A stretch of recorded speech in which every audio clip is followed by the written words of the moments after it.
આજરોજ બનાસકાંઠા જિલ્લાના ડીસા તાલુકાના જૂના ડીસા ગામે હિન્દુ સનાતન ધર્મ સમાજ શાસ્ત્ર સંચાલિત શ્રી ભાગવત કથા જ્ઞાન યજ્ઞ કથાનું આયોજન કરવામાં આવેલ। આ કથા સ્વ શાંતિલાલ શિવલાલની યાદમાં હાલ જ્યારે ભાદરવા માસમાં પિતૃપક્ષ ચાલી રહ્યો છે ત્યારે તેમના પરિવારજનો તરફથી આયોજન કરવામાં આવ્યું છે। આ ભાગવત કથા આરંભ આજે મુખ્ય યજમાન શ્રી શિવ શાંતિલાલ શિવલાલ બ્રહ્મભટ્ટ પરિવારજનો દ્વારા પોથી યાત્રા એમના નિવાસસ્થાન ઘરેથી કથા પોથી હનુમાનજી મંદિર કુટિયા સુધી શોભાયાત્રા નીકળી પહોંચી હતી। જૂના ડીસાના બજારમાં ડીજેના તાલે વરઘોડા સાથે દરેક ભક્તો ભાઈઓ બહેનો વડીલો તથા બાળકો જોડાયા હતા। આ પ્રસંગે ગરબાનું આયોજન કર્યું હતું। ભાગવત કથાના કથાકાર શ્રી પાર્થ શાસ્ત્રીજી ગાંધીનગરથી આવેલા। આજે ભાદરવા વદ સાતમ ને મંગળવારથી કથાનું વાંચન શરૂ કરવામાં આવ્યું।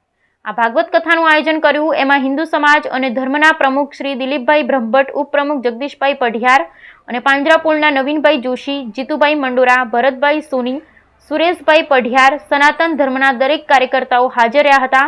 આ ભાગવત કથા એક સપ્તાહ સુધી ચાલશે। સ્થળ છે હનુમાનજી મંદિર જૂના ડીસા। તો આ ભાગવત સપ્તાહ જ્ઞાન યજ્ઞમાં જૂના ડીસા તેમજ આસપાસના વિસ્તારોમાં રહેતા દરેક ગામના ભક્તજનોને રસપાન કરવા પણ આહવાન કરવામાં આવ્યું છે। Bureau report Hasmukh Dharmani, Deesa.